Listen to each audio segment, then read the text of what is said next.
Magdi-DIY na naman tayo today. Ito yung mga tools na gagamitin natin. Torque wrench, 61 pieces tool set. At yung iba pa, kumuha din ako nitong brake and parts cleaner. Kasi bukod sa pag-check up kay Mira, isasabay na natin ang brake cleaning. Itong kasing si Mira may mga sakit na nakuha niya mula sa long drive namin pa sa Samar. Need natin tanggalin itong cap para matanggal natin yung nut sa loob. Dahan-dahan lang ang palo para di masira yung cap.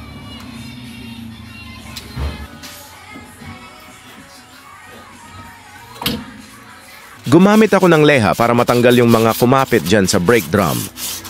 Saka ko binugahan itong brake cleaner. Magandang maglagay ng face mask para hindi nyo masinghot yung mga alikabok.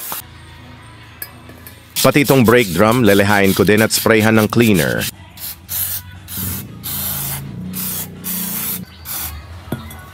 I-adjust ko rin itong handbrake. Kakaiba pala ang adjuster nitong Mirage. Yung iba kasi pabilog.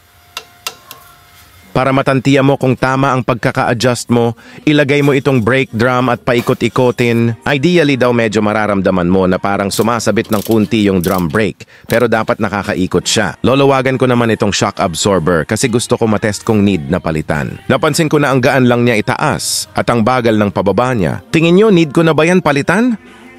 Actually, nag-decide na akong palitan na kasi napansin ko na matagtag na yung likod kasi di na nagana ang shock absorber. Oh siya, bibili muna ako ng parts.